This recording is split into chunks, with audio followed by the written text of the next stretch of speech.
हरे कृष्णा। सभी भक्तों को बहुत बहुत निवेदन और स्वागत है कि आज हम लोग एक सुंदर प्रसंग कथा श्रवण करने जा रहे हैं। भक्तों, इस मनुष्य जीवन अत्यंत दुर्लभ है। ध्यान देना, दुर्लभ मानुष देह देहिनं क्षणभंगुरः तत्रापि दुर्लभं मन्ये वैकुंठ प्रिय दर्शन। भगवत दर्शन, भगवान के भक्त का दर्शन इस मनुष्य जीवन में हो जाए, क्योंकि मनुष्य जन्म अत्यंत दुर्लभ है। और भगवत संग माने भगवान का भक्त का संग कैसे संभव है? जब भगवान कृपा करते हैं तब भक्त का संग होता है, और जब भक्त कृपा करते हैं गुरु रूप में तब भगवान का दर्शन होता है। भक्तों, यदि मनुष्य जन्म प्राप्त करते हुए भी गुरु और वैष्णव के चरण में समर्पित होते हुए जो भगवान का भजन नहीं किया, साधन नहीं किया, व्रत नहीं रखा, वो जीवन ही किस प्रकार जीवन है? वो आत्मघाती। वो इस जो मनुष्य शरीर को प्राप्त करते हुए भी भगवत प्राप्ति के लिए जो प्रयास नहीं किया, साधन भजन व्रत नहीं रखा, एकादशी व्रत नहीं रखा, उसका जीवन इस प्रकार माने मनुष्य दुर्लभ जन्म प्राप्त होते हुए भी वो माने नष्ट कर देता है वो जीवन को। इसके लिए आत्मघाती कहा गया है। भगवान ने एकादश स्कंद में इस बात को उद्धव से कहा था कि नृदेह माध्यम सुलभम सुदुर्लभम प्लवम सुकल्पम गुरुकन्नधारम मयानुकूलेन नवस्वतरितम पुमान भवाब्धि न तरेत स आत्महा। भक्तों, इस प्रकार भगवान ने कहा था जो मनुष्य जन्म प्राप्त करते हुए भी इस जीवन में गुरु रूप मन केवट को, ये मनुष्य शरीर एक नाव है और इस संसार भवसागर है। इस भवसागर को पार होने के लिए मनुष्य रूप, जन्म रूप, शरीर रूप नाव दरकार है, आवश्यकता है। और इसमें गुरु रूप केवट को यदि कोई ग्रहण करते हुए इस भवसागर को पार करने के लिए चेष्टा करता है तो वो भवसागर से पार हो जाता है। और भगवान कहते हैं ऐसे माने जीव के लिए मैं अनुकूल वायु माने प्रवाहित करता हूँ, जिस प्रकार अत्यंत सुलभ सुंदर भाव से सहजता से वो आकर मेरे शरण तक पहुँच पाए। भक्तों, इस प्रकार हमारा जो गुरु महाराज हैं, परम पूज्य परम आराध्य पतित पावन गुरुदेव ओम विष्णुपाद परमहंस परिव्राजकाचार्य वज्य अष्टोत्तर शत श्री श्रीमद भक्ति वैभव पुरी गोस्वामी गुरु महाराज। और गुरु महाराज का जो लक्ष्य था, जो महाप्रभु का उद्देश्य और जो निर्देश, जो आदेश था, वो पालन करना। तो गुरु महाराज ने किस प्रकार हर जीव का आत्मकल्याण होगा, इसके लिए एक सुंदर व्यवस्था जो शास्त्रों में कहा गया है, समस्त वेदों में कहा गया है, समस्त गोस्वामियों ने कहा है, समस्त संतों ने कहा है, उस सुंदर व्रत के बारे में जो हमारे गौड़ी आचार्य हैं भक्ति विनोद ठाकुर जी महाराज ने कहा है कि माधव तिथि भक्ति जननी जतने पालन करी। इस माधव तिथि जो एकादशी व्रत है, यह माधव तिथि है और भक्ति माता की जननी है, माँ है, जो एकादशी व्रत निष्ठा के साथ पालन करता है, उनके हृदय में भक्ति माता आविर्भाव हो जाते हैं। और इस बात को हमारे गुरु महाराज ने समग्र विश्व में प्रचार किया है, जो महाप्रभु के आदेश निर्देश और इच्छा है। साक्षात तो महाप्रभु ने एक बार माँ सची माता से कहा था कि माँ, एक बात आपसे मैं भिक्षा चाहता हूँ। सची माता ने कहा पुत्र तुम जो मांगोगे मैं सब दूंगी, आप मांगो। तो श्रीमन महाप्रभु चैतन्य महाप्रभु ने माँ से कहा था कि माँ एकादशी व्रत निश्चित भाव से रखना, क्योंकि जीव का कल्याण एकादशी व्रत से ही संभव हो सकता है। तो माँ सची माता बहुत आनंदित हो गए थे और उसी दिन से सची माता इस एकादशी व्रत को धारण करते हुए बहुत निष्ठा के साथ पालन करते थे। और यह है महाप्रभु का शिक्षा है कि हर व्यक्ति को एकादशी व्रत रखना ही है। हमारे गुरु महाराज ने समग्र विश्व में इस बात को हर जीवों का कल्याण के लिए, जो गुरु का जो धर्म होता है, जो कर्तव्य होता है हर जीवों के लिए, उपनिषदों ने कहा है, कठोपनिषद ने कहा है, उत्तिष्ठत जागृत प्राप्य वरान निवदत क्युरस्य धारा निशिता दुरत्या दुर्गम पतस्तत् कवय वदंती। इस प्रकार गुरु रूप पर भगवान आते हुए इस संसार बंधन में जो जीव पड़ा हुआ है और दुख पा रहा है, उन जीवों को जागृत कराते हुए भगवत धाम को और उन सब को भगवान के साथ संबंध कराते हुए भगवत धाम को लेने के लिए गुरु रूप पर भगवान विराजमान करते हैं। इसके लिए भगवान उद्धव से कहा था कि आचार्य मांग बीजान्या न अवमन्यते कैचित न मर्त्या बुद्ध श्वेत सर्वदेवमय गुरु। है भक्तों, आप सबसे मेरा एक बहुत निवेदन है कि निश्चित भाव से आप ध्यान देकर सुने कि इस एकादशी व्रत के बारे में। एकादशी की महिमा जो है, हर जीव चाहता है कि हम अंत में इस प्रकार आनंद में भगवत प्राप्त करें, भगवान का चरण को प्राप्त करें, भगवत धाम को प्रस्थान करें। पर जो मार्ग है, सुलभ है, सहज है, वो है एकादशी व्रत। भक्तों, केवल एकादशी व्रत के द्वारा ही जीव का आत्म कल्याण संभव हो सकता है और समस्त ऐश्वर्य इस लोक में प्राप्त कर सकता है और अंत में भगवत धाम में जाकर वो भगवान के शरण में पहुंच सकता है। गुरु महाराज ने इन सब शिक्षा हम सबको दिया है। तो आइए, आज जो एकादशी आने वाले हैं, सावन महीना के जो शुक्ल पक्ष एकादशी हैं, इसके महिमा को हम श्रवण करते हैं। एक समय की बात, द्वापर युग में धर्मराज युधिष्ठिर महाराज ने भगवान से प्रश्न किया कि प्रभु, आप मुझे तो सावन महीना के जो कृष्ण पक्ष एकादशी के बारे में आपने कहा था, मैं सुना, और आप वर्तमान मुझे इस सावन महीना के जो शुक्ल पक्ष एकादशी है वो क्या है, उसका नाम क्या है, उसकी महिमा क्या है, आप कृपा करके सुनाइए। भगवान ने कहा, राजा हे महाराज युधिष्ठिर महाराज, सुनिए कथा कि ये जो एकादशी महिमा अत्यंत अत्यंत माने दिव्याति दिव्य है, जीव के लिए आत्म कल्याणकारी है।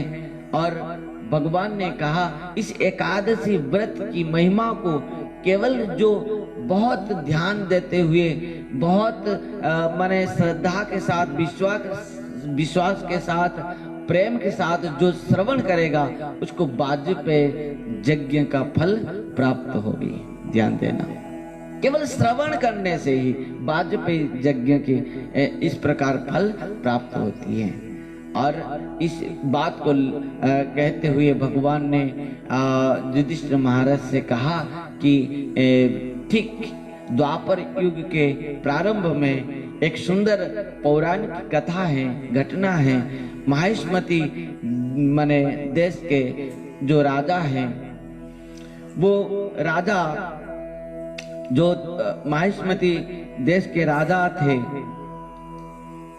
महिजित राजा, वो बहुत धार्मिक राजा थे।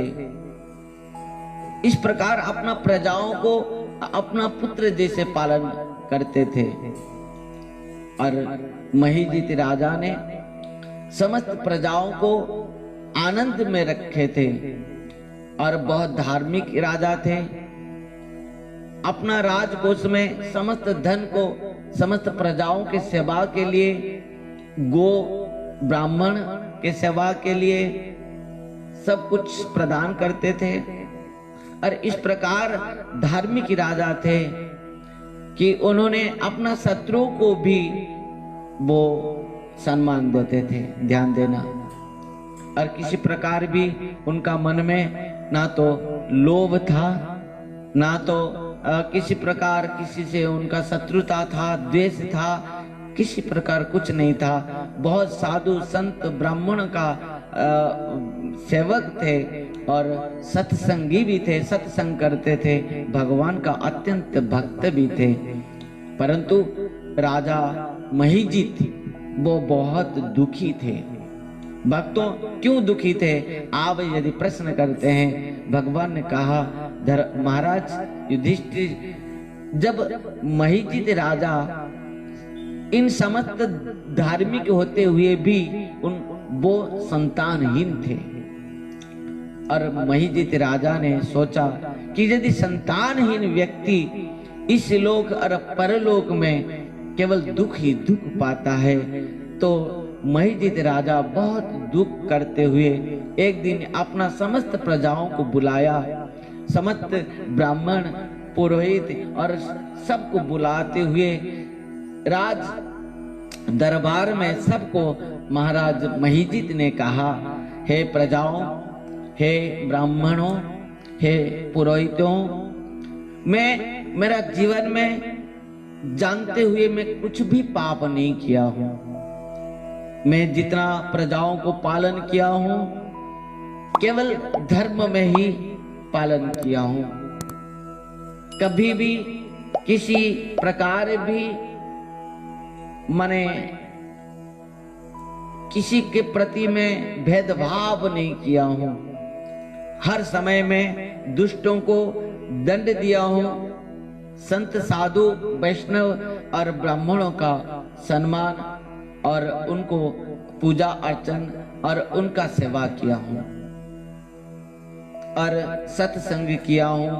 प्रजाओं को, समस्त प्रजाओं को मैं इस प्रकार पालन कर रहा हूं और मेरे राजकोष में समस्त संपत्ति केवल धर्म से ही बनाया हुआ है।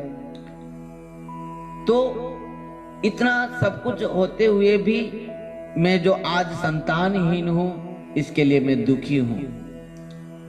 निश्चित भाव से मेरा कुछ पूर्व जन्म का हो सकता है, कुछ ना कुछ मैं इस प्रकार कर्म किया होगा, उसी के कारण से, प्रारब्ध कर्म के कारण से आज मैं इस दुख को भोग कर रहा हूं। और ब्राह्मण कुल पुरोहितों के चरण में प्रणाम करते हुए महाराज ने कहा कि आप कृपा करके इसके बारे में पता कीजिए कि क्यों इस प्रकार हुआ मेरे साथ। महाराज की इस बात को सुनते हुए समस्त ब्राह्मण भक्त वैष्णव और प्रजाओं ने अत्यंत दुखी हुए महाराज के साथ और महाराज को आश्वासना देते हुए समस्त ब्राह्मण वैष्णव और कुल पुरोहितों ने घोर वन में आकर पदार्पण किया और वन में समस्त संतों के पास गया और वन में ढूंढते रहा कि कहीं भी एक सुंदर एक संत मिले, एक सिद्ध संत मिले, त्रिकालदर्शी संत मिले, जिस संतों ने हमको इस राजा के जो दुख का कारण बता सके। भक्तों, उस प्रकार ब्राह्मणों ने भ्रमण करते करते एक सुंदर आश्रम में जाकर पहुंचते हैं, जिस आश्रम था लोमस ऋषि का आश्रम, जो दीर्घायु थे, अत्यंत वैराग्य थे। कल्प कल्प से उन्होंने केवल साधन किया है, और लोमस ऋषि के पास जाकर पहुंचते हैं। जब लोमस ऋषि ने इन समस्त ब्राह्मणों को देखा तो उनको बहुत आदर किया। लोमस ऋषि इतना दीर्घायु है कि वो एक ब्रह्मा का एक दिन एक कल्प बीतने से जब इस समस्त सृष्टि महाप्रलय में चले जाते हैं तब लोमस ऋषि के एक लोम गिर जाते हैं। इस प्रकार लोमस ऋषि कितना दीर्घायु है, कितना कल्प से वो प्रकट हैं। तो उसके कारण से समस्त ब्राह्मणों ने, समस्त प्रजाओं ने जाकर लोमस ऋषि के चरण में प्रणाम किया। साष्टांग प्रणाम करते हुए अपना राजा के समस्त दुख को महर्षि लोमस ऋषि के चरण में निवेदन किया। लोमस ऋषि ने सब बात सुनने के बाद राजा महिजित का जो तकदीर है, जो उनका प्रारब्ध कर्म है, उसके बारे में जानने के लिए और ऋषिवर ध्यान में बैठा। त्रिकालज्ञ लोमस ऋषि ने सब कुछ समझ पाया, जान पाया कि पूर्व जन्म में किस प्रकार इन महिजित राजा क्या किया था। कुछ समय के बाद आंख खोलते हुए समस्त प्रजाओं से कहा, हे ब्राह्मणों, हे प्रजाओं, सुनिए, आपका जो राजा महिजित जी हैं वो इस जन्म में कुछ भी पाप नहीं किया है, परंतु पूर्व जन्म में वो एक वैश्य थे, व्यापारी, और उनका काम था गरीबों का धन को शोषण करना और एक गांव से दूसरे गांव, दूसरे गांव से तीसरे गांव, इस प्रकार भ्रमण करते हुए व्यापार करते थे और गरीबों का धन को शोषण करते थे। और एक समय की बात, ग्रीष्म समय की है, धूप के समय, और उस दिन दशमी था। वो जो व्यापारी वैश्य वो व्यापार करते करते एक गांव में पहुंचा। इतना गर्मी था कि वो प्यास में तड़पने लगा। देखा कि गांव के ठीक अंत में एक सुंदर जलाशय, और वो जलाशय में सुंदर जल भी था, और जल पान करने के लिए वो व्यापारी वैश्य वहां पर पहुंचा। और जब जल पाने के लिए, पीने के लिए गया, देखा कि एक गौ माता अपना बछड़ा के साथ वहां पर जल पान कर रही थी। और वो गौ माता को, वो गाय को, वो व्यापारी ने वह जल पान करते हुए देखते ही उनको हटा दिया। जल पान करने से उनको इस प्रकार दूर कर देते हुए, हटाते हुए खुद जल पान किया जलाशय में। और वो गर्मी में प्यासी वो गाय और बछड़ा बहुत कष्ट पाया। और लोमस ऋषि ने कहा, हे ब्राह्मणों, आपका जो राजा महिजित हैं वो पूर्व जन्म में इस गाय के चरण में, इस प्रकार गौ माता के चरण में उन्होंने अपराध किया था, और उसके कारण में आज वो पुत्रहीन है। भक्तों, लोमस ऋषि ने कहा, हे ब्राह्मणों सुनो, यद्यपि वो इस प्रकार अपराध गौ माता के चरण से किया था, परंतु और भी उनका जीवन में इस प्रकार कुछ बहुत पुण्य के लिए वो निष्कंटक राज्य भोग कर रहा है। तो ब्राह्मणों ने इस बात को सुनने के बाद लोमस ऋषि के चरण में गिर पड़ते हुए और स्तुति प्रार्थना करते हुए कहा कि हे ऋषिवर, आपने तो त्रिकालज्ञ हैं, त्रिकालदर्शी हैं, आप कृपा करके हमको कुछ साधन बताइए जो साधन के द्वारा हमारे राजा महिजित जी के इन समस्त अपराध से मुक्त हो सके और पुत्र प्राप्त कर पाए। ऋषिवर श्री लोमस जी ने कहा, हे ब्राह्मणों, एक साधन है जिस साधन बहुत सारे सरल है, सुंदर है, वो है एकादशी व्रत। ध्यान देना, एकादशी व्रत के द्वारा सब कुछ संभव है और एकादशी व्रत के द्वारा साक्षात भगवान संतुष्ट हो जाते हैं, क्योंकि इसको कहा गया है माधव तिथि भक्ति जननी जतने पालना करी। ये भक्ति माता की जननी है, माँ है। तो लोमस ऋषि ने कहा, यदि आने वाली जो एकादशी है, इस श्रावण मास की जो शुक्ल पक्षा एकादशी है, इस एकादशी को पुत्रदा एकादशी कहा गया है या पवित्रा एकादशी भी कहते हैं। पवित्रा रूपिणी एकादशी अथवा पुत्रदा एकादशी भी कहा जाता है।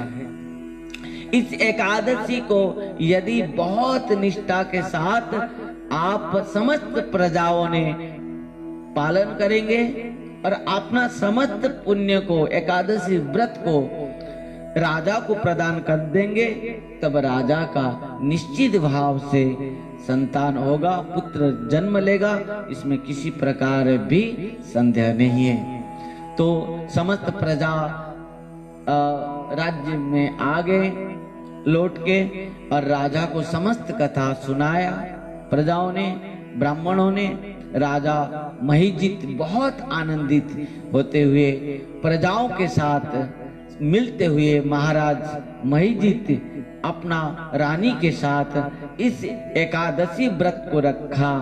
इस एकादशी का नाम है पवित्रा रूपिणी एकादशी अथवा पुत्रदा एकादशी के रूप पर भी ख्यात हुआ। जब महाराज, रानी और समस्त प्रजा ब्राह्मणों के साथ इस व्रत को रखा निष्ठा के साथ, और इस व्रत के बारे में थोड़ा सा भी हमको पता होना चाहिए। दशमी के दिन रात में आहार बंद किया जाता है, सूर्य अस्त से पहले जो भी भोजन कर देना, और एकादशी के दिन जो प्रातः 3 बजे से जगते हुए मंगला आरती भगवान का दर्शन करते हुए भगवान शालिग्राम जी के जो अर्चन पूजा विधि और दिन भर भगवान का नाम, भगवान के नाम संकीर्तन, अखंड नाम संकीर्तन के साथ भगवान का पूजा अर्चन और आरती इत्यादि साधु संग करते हुए भगवान की